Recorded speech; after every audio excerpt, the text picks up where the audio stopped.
안녕하십니까, 박병욱입니다. 어제는 우리 민주당 이재명 대표의 국회에서 체포 동의안이 가결됐죠. 그리고 이제 그 체포 동의안을 가지고 아마 영장 실질 심사가 들어갈 텐데 그건 26일 날 진행될 것 같습니다. 거기에 그 영장 전담 판사는 유창훈 판사라고 그러는데, 이제 이 사람이 그 전에 여러 가지 사안에 대해서 판단하는 걸 보고 아마 국민의힘을 지지하는 사람들은 좀 우려하고 있는 것 같습니다. 그 다음에 또 이재명 대표를 지지하는 사람들은 일말에 또 기대를 하고 있는 것 같습니다. 어쨌든 국회에서의 그 입장은 정리가 돼서 이제 법원으로 넘어간 거죠. 그건 이제 사법기관에서 알아서 할 거라고 저는 생각을 합니다. 그러면서 오늘 방송 매체를 보고 약간 의미 있는 내용들을 한번 봤는데, 이걸 한번 여러분들과 같이 한번 검토를 해보도록 하겠습니다. 첫째는 한겨레 신문입니다. 한겨레 신문에서는 민주당 불체포 특검 포기, 대국민 약속 지키길. 아마 이재명 대표의 어떤 체포 동의안 결정하기 전에 실었던 한겨레 신문의 내용인 것 같습니다. 그 다음에 경향, 이 대표가 석 달 전 국회 교섭단체 대표 연설에서 선언한 불체포 특검 포기 약속을 뒤집는 것은 매우 유감스럽다. 두 신문 다 굉장히 이재명 대표를 지지하는 그러한 신문들이었다고 알고 있습니다. 그 다음에 전남일보에서도 이런 내용을 썼습니다. 이 대표는 이제 국민에게 공언했던 그 약속을 지켜야 한다. 불체포 특권을 포기하고 당당하게 영장 실질 심사에 나서야 한다. 정말 죄가 없고 떳떳하다면 영장 실질 심사에 불응할 이유가 없다. 이렇게 적었습니다. 그 다음에 이제 어떻게 보면은 강주일보에서는 체포동의안 부결의 후폭풍은 만만치 않을 전망이다. 이 대표가 불체포 특권 포기 선언을 스스로 번복한 데다 단식의 진정성도 일정 부분 훼손되기 때문이다. 자, 이렇게 실었습니다. 4개 언론 매체 다 진보를 지지하고 이재명 대표를 지금까지 지지했던 신문들인데, 아마 이런 내용을 적는다는 게 저도 처음에는 놀랐습니다. 그러나 언론의 기본적인 입장으로 돌아온 것 같은 느낌은 듭니다. 근데 또 한 가지 재미있는 걸 제가 발견했는데, 어기구 의원이란 국회의원이네요. 이 사람은 어제 투표를 하면서 자기 투표를 촬영을 했어요. 촬영해가지고 인증샷을 했습니다. 즉 말해서 이재명 대표를 지지하는 개딸들이라고 그럽니까? 하여간 극렬 지지자들에게 이걸 보여야 될 것 같다.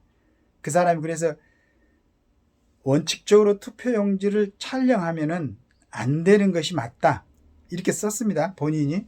그런데 후폭풍이 어마어마할 것 같아서 촬영했다.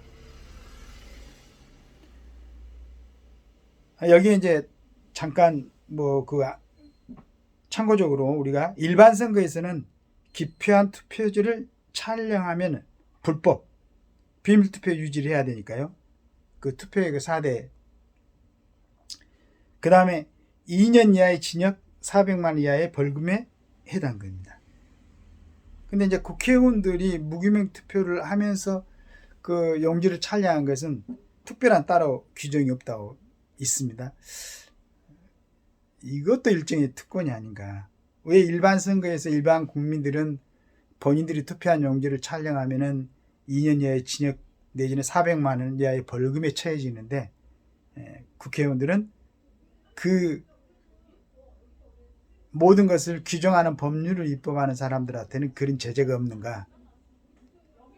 모든 것이 어떻게 보면은 국민들에게 모범을 보여야 될 사람들이 국민들에게 모범을 보이지 않는 이러한 행위 할 수 있다는 것은 이것도 특권이 아닌가 하는 생각을 하고 있습니다.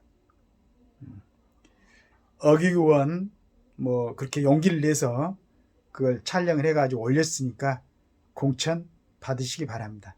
나머지는 어기구원이 나오는 그 지역에서 그 유권자들이 알아서 판단을 할 것이라고 생각을 합니다.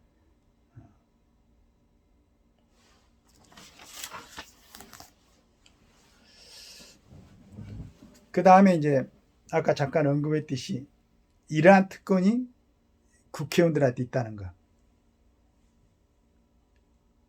그러니까 모든 정치 지도자들이라고 그렇지 않습니까? 그렇다면 일반 국민들의 어떤 행위나 언행에 대해서 앞장서서 선도해야 될 그런 입장에 있는 사람들이 먼저 본인들이 기본 원칙을 훼손하는 행동을 한다. 그게 뭐 때문에? 후폭풍이 들어오고 있어. 근데 그렇게 하는 사람을 무슨 조직폭력배들을 동원해가지고 이 사람들을 납치를 할 것입니까? 그러면 납치해서 이북으로 뭐 보낼 것입니까? 그런 건 아니잖아요. 후폭풍의 가장 큰 것은 결국은 내년에 공천을 받지 못한다는 얘기인데, 이런 걸 감수하면서 예를 들어서 아까도 얘기했지만 우리나라의 모든 국민들을 대표할 수 있는 대표 기관인 국회의원이 자기 자신의 공천을 받을지 못할 것을 염려해서 국민들 전체적으로 그게 불법이고 만약 위반하면 2년 이내의 징역에 처하고 400만 이하의 벌금에 처하는 위법 행위를 한다는 것도 참 두렵고 우스운 것인데 그것을 사진에 찍어갖고 올리는 행위, 이게 과연 뭐겠습니까? 결국은 공천을 받기 위한 하나의 행위죠. 그럼 왜 그런 무리수를 감수하면서 공천을 받아야 되는가? 그만큼 국회의원들에게 특권이 있다는 얘기죠. 만약에 제가 항상 주장한 것처럼 국회의원들한테 그런 특권이 없고 정말로 국민에게 봉사하는 사람들을 선출하는 그런 제도라면 어떻게 국회의원이라는 사람이 자기가 투표한 용지를 찍어서 올려놓은 이런 행위를 할 수가 있겠습니까? 만약 그걸 자기 가족들이 본다면, 자기 자식들이 본다면, 또 자기를 지지하는 사람들이 본다면 이 사람을 어떻게 생각할까 하는 생각이 듭니다. 물론 지지하겠죠. 지지해서 또 투표하고 내년에 또 당선이 되겠죠. 그러길 바랍니다. 이래서 우리나라의 정치를 갖다가 썩은 자국을 도려내려고 생각한다면 반드시 폐지돼야 되는 것이 국회의원 특권이다. 저는 이렇게 생각합니다. 앞으로 우리 지금 의원이 올려놓은 이걸로 많은 언론이라든가 관심 있는 사람들이 토론하고 얘기해서 자, 이런 점이 국회의원들의 특권이 가져오는 폐해다. 이건 정치를 하는 사람들이 국가의 지도자이기 때문에 결국은 나라를 망치는 일이다. 그래서 국회의원 특권은 반드시 폐지돼야 된다. 이런 결론으로 도출됐으면 하는 바람으로 저는 어기스 의원인가요? 이 사람이 일정한 공로를 한 거 아닌가 이렇게 생각합니다. 자, 여러분들 이 부분에 대해서 조금 이번에는 네 편 내 편 따지지 말고 정말로 국가를 위해서 우리가 이 유권자들이 그리고 정치하는 사람들이 어떤 결정을 해야 될 것인가를 숙고해보는 그런 기회를 가졌으면 좋겠습니다. 박병욱입니다. 감사합니다.